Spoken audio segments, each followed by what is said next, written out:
आज चर्चा में हमारे साथ जुड़ रहे हैं पीपीएस की रिटायर राजमणि मिश्रा जी। इनसे जानेंगे इनके जीवन परिचय के बारे में और कैसा रहा इनका सफ़र।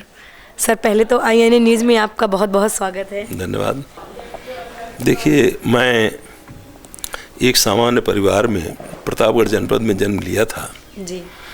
पढ़ते पढ़ते ही बीएड करते समय हमारा सिलेक्शन हो गया, मैं सब इंस्पेक्टर हो गया था जी। लास्ट में डिप्टी एसपी तक पहुंचा। अपने कर्म से, अपने परिश्रम से, नियत साफ करके जो मैं काम किया उसका परिणाम हमें मिला गवर्नमेंट से। 40 साल में सर्विस किया। उस 40 साल का अनुभव जो हमारा रहा, कट अनुभव, पब्लिक से लेके शासन प्रशासन तक का, उसका मैं लाभ पाया और उसको मैं अपने क्षेत्र की जनता में, अपने परिवार में, नात मात्र रिश्तेदार में सबको मैं बांटता हूँ, समझाता हूँ, बताता हूँ। किसी भी व्यक्ति के लिए देखिए, सुरक्षात्मक दृष्टिकोण की बात जहाँ तक है, आदमी को खुद सतर्क रहना पड़ता है, खुद देखना पड़ेगा। अगर हमें चोर से बचना है तो हम अपना बचाव नहीं करेंगे तो पुलिस हमारे घर पर हमारे साथ में हर समय नहीं रह सकती है जी। यही हालत मेडिकल की है। अगर हम अपने रोग के लिए नहीं सतर्क रहेंगे, अगर हम कुछ उद्दंडता करेंगे, अब इस समय ऐसी स्थिति में अगर हम सुबह शाम जैसे नंगे पाँव या हाफ कपड़े पहन करके अगर रह रहे हैं तो मच्छर काटेगा ही काटेगा। मच्छर काटेगा तो निश्चित है कि उसका रोग। अब उसमें हम दोष दें अगर डॉक्टर को कि डॉक्टर थे पता नहीं क्या कर रहे हैं, हमें डेंगू हो गया, डॉक्टर इलाज नहीं। तो कमी हमारी सबसे पहले है, हमें सतर्क रहना चाहिए। इसके बाद तो प्रशासन शासन अपने स्तर से सब काम करते ही करते हैं और उसका लाभ पूरा देते हैं। सब इसी के लिए सब नियुक्त हैं। गवर्नमेंट इसी के लिए इतना खर्च करती है, इतना बजट देती है, पब्लिक की सुरक्षा के लिए ही हर तरह से, चाहे पुलिस हो, चाहे प्रशासन हो, चाहे शासन। तो ये है, हर आदमी को सहयोग करना चाहिए। अगर हम सहयोग करेंगे तो हमारे क्षेत्र की जनता सही रहेगी, हमारा परिवार सही रहेगा, सुखी रहेगा, हमारे क्षेत्र की जनता सही रहेगी, सुखी रहेगी, हमारा राष्ट्र उसमें सही रहेगा, सुखी रहेगा, तो हमारे राष्ट्र का उत्थान होगा, राष्ट्र हमारा बढ़ेगा। ये हमें सोच कर करना चाहिए। हमें लक्ष्य अपने राष्ट्र को राष्ट्र के हित में जो कुछ भी काम करना चाहिए, सोचना चाहिए, ये करना चाहिए। ये सबसे ज़रूरी है। हर व्यक्ति का सहयोग रहेगा तभी हम पूर्ण हो पाएंगे। काफ़ी लंबा सफ़र रहा है पुलिस लाइन में आपका, लेकिन पुलिस को लेकर के और जनता के मन में कुछ रोष रहता है। आखिर क्यों होता है, क्या कारण होता है? देखिए भ्रम है। किसी भी आदमी के मन में रोष आने की बात जो होती है, वो सबको, हर आदमी को पहले अपने को उस स्थान पर बिठा करके देखना चाहिए कि अगर हम जिले के एसपी होते तो हम कितनी सुरक्षा करते, हम कितने आदमी के पास जाते, कितने आदमी की हम मदद करते ना। तो जब हर आदमी अपनी मदद कर पाएगा तभी वहाँ पुलिस भी मदद करेगी। भरसक प्रयास सब करते हैं, मदद करते हैं, और एक ही काम नहीं है पुलिस के पास, डॉक्टर के पास एक ही पेशेंट नहीं। अब अस्पताल में जाइए तो वहाँ बिल्कुल भरे पड़े हैं, सब मरीज ही मरीज हैं।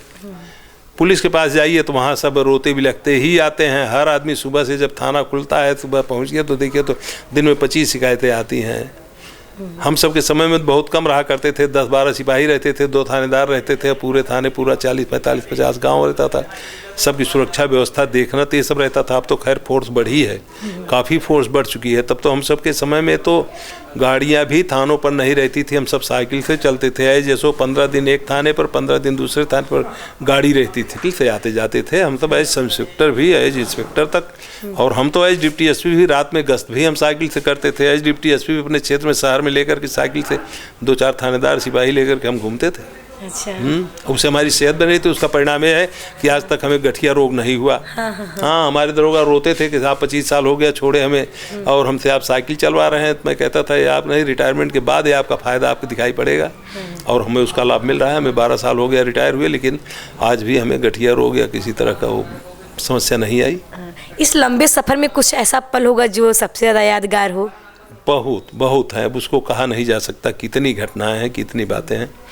इतना ही मैं कहूँगा कि आज मैं जहाँ 73-74 से जहाँ मैं सर्विस शुरू किया था, और जब मैं रिटायर हुआ हूँ 2010 में, तब तक बनारस, मिर्ज़ापुर, गाजीपुर से लेके फिरोजाबाद तक, सीतापुर, लखीमपुर, इधर बाराबंकी तक के लोग आज भी याद करते हैं, संपर्क में रहते हैं, बात करते हैं, हमसे बात करते हैं और हालचाल लेते रहते हैं। खुशी हमें इसी बात की होती है।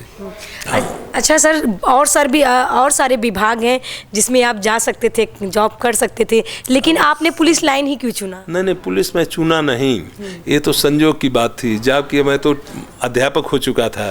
अच्छा। हाँ। और उसके बाद फिर फार्म मिला, भर दिया, फॉर्म भर दिया, 2 रुपये का फार्म भर दिया, 10 रुपये में हम थानेदार हो गए। तक 2 रुपये का फार्म भरा था, 1.5 रुपये फोटो के लगे थे और 3 रुपये हमारा टिकट लगा था प्रतापगढ़ से इलाहाबाद इंटरव्यू आने जाने का। अच्छा। ना बस इतने ही खर्च में मैं थानेदार हो गया था। अच्छा। पहला बार फर्स्ट अटेम्प्ट मैं किया और उसमें हो गया। भाई इलाहाबाद विषय में कोई जानकारी नहीं थी, PCS PPS विषय में नहीं जानकारी थी। उस समय पढ़ते समय मैं गाँव देहात का रहने वाला, गाँव देहात में पढ़ते थे, वहीं से BA करने के बाद B.Ed कर रहे थे, B.Ed करते समय ही थानेदारी में हो गया सिलेक्शन। अच्छा, पहली पोस्टिंग आपकी कहाँ हुई थी? बनारस में 9 साल रहा।